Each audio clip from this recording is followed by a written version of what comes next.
اس programme کے اخراجات جو اسمر منسٹریز کے دوست اور پارٹنرز ادا کرتے ہیں۔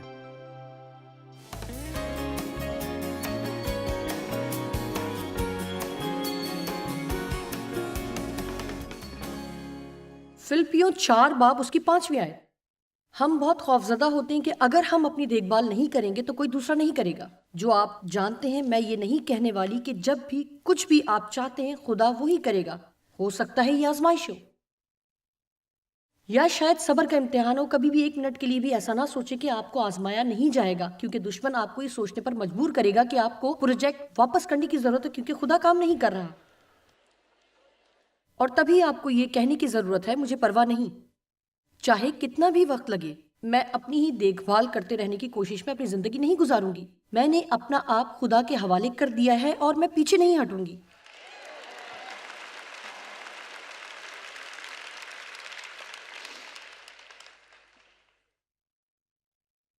تمہاری نرم مزاجی سب آدمیوں پر ظاہر ہو، یعنی بے غرضی ظاہر ہو۔ میرے خیال میں سب سے بڑی گواہی جو ہم دنیا کو دے سکتے ہیں، یعنی تمہارا لحاظ اور صبر کی روح ظاہر ہو۔ خداوند قریب ہے، یعنی جلد آنے والا ہے۔ مجھے یہ پسند ہے۔ آپ جانتے ہیں کہ یہ کون سا وقت ہے؟ یہ تبدیلی کا وقت ہے۔ یسوع جلد آ رہا ہے۔ اپنی گواہی سے دنیا پر اثر انداز ہونے کے لیے ہمارے پاس وقت بہت کم ہے۔ ہم سب خود غرض اپنی ذات میں مگن اور بگڑے ہوئے مسیحی بچے کی طرح ہو کر نہیں رہ سکتے۔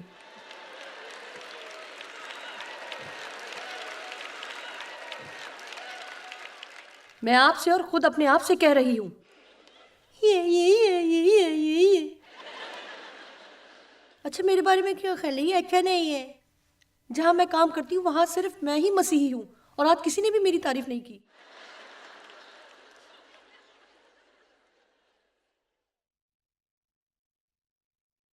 لوقا 9 باب۔ آئیے ادنا زندگی اور اعلیٰ زندگی پر بات کرتے ہیں کہ ہم کیسے زندگی چاہتے ہیں۔ لوقا 9 باب 23ویں آیت۔ اور اس نے سب سے کہا، آج رات وہ سب سے کہہ رہا ہے، اگر کوئی میرے پیچھے آنا چاہے تو اپنی خودی سے انکار کرے، یعنی خود کو رد کرے اور اپنے مفادات کو نہ دیکھے،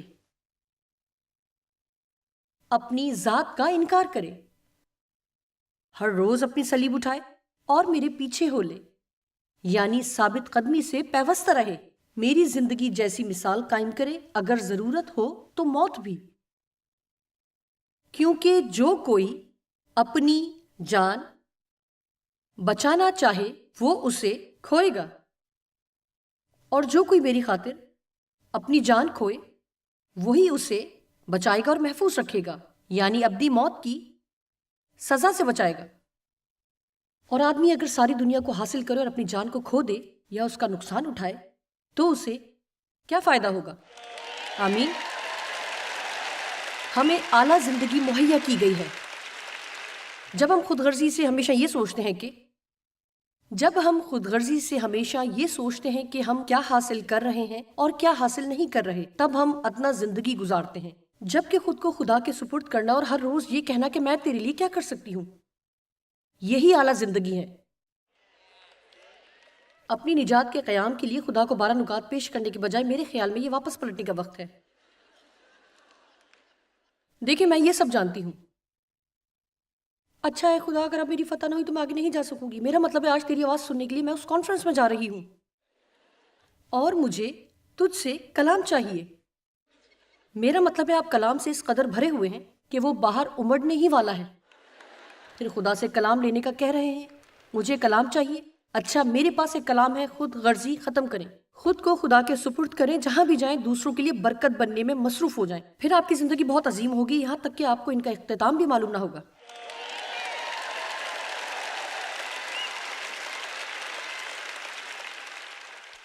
اس کی زندگی کی پیروی کریں، ضرورت پڑے تو دوسروں کے لیے موت بھی گوارا کریں۔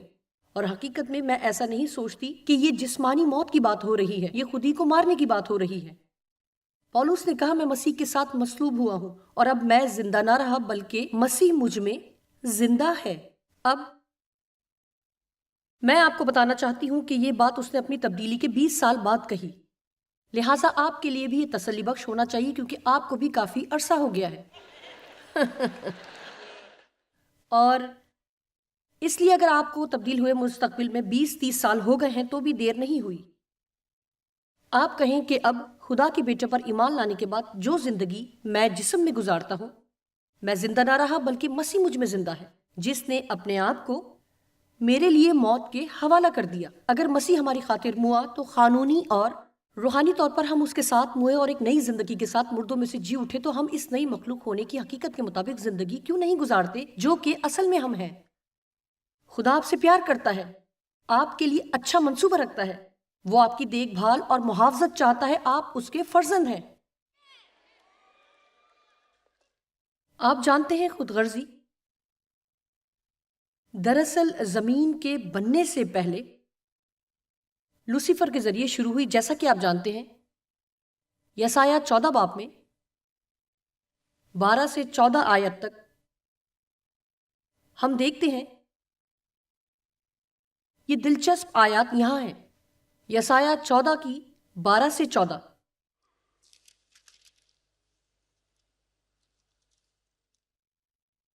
اے صبح کے روشن ستارے، تو کیوں کر آسمان پر سے گر پڑا؟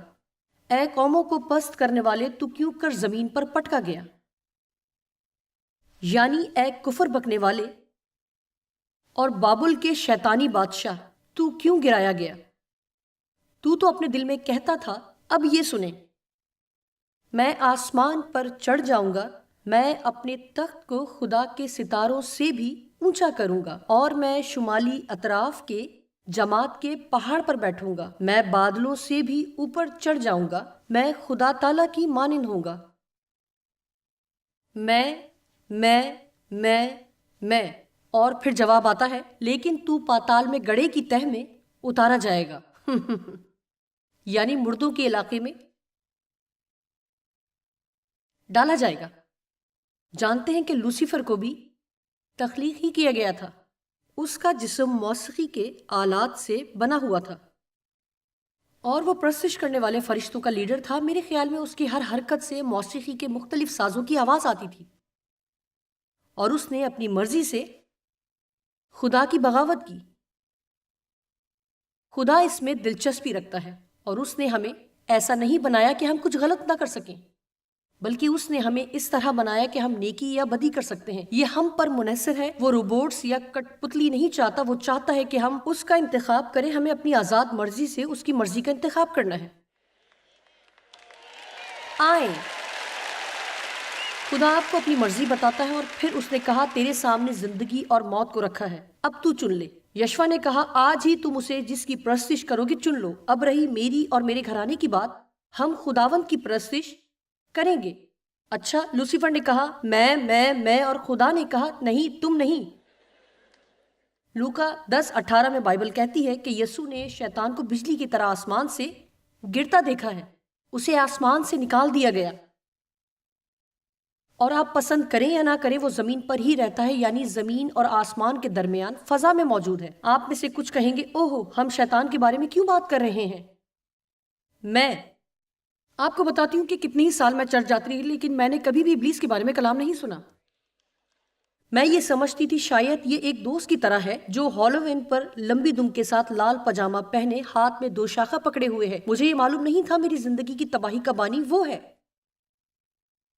اور یسوع کے نام میں مجھے اس پر قدرت اور اختیار دیا گیا ہے، اور یہ بھی کہ مجھے ہتھیار نہیں پھینکنا کہ وہ آسانی سے مجھے شکست دے سکے۔ اس لیے آج رات میں آپ کو بتانا چاہتی ہوں کہ ابلیس زندہ ہے اور اسی زمین پر موجود ہے، لیکن یہ زمین اور اس کی معموری اس کی نہیں بلکہ خدا کی ہے، لیکن عارضی طور پر وہ اس دنیا کے نظام پر اثر انداز ہو رہا ہے، اور دنیا کا نظام اس طرح ہے کہ تم اس کے مستحق ہو، اسے اپنے لیے لے لو، اور اگر تم خود اپنے لیے نہیں کرو گے تو کوئی بھی دوسرا نہیں کرے گا۔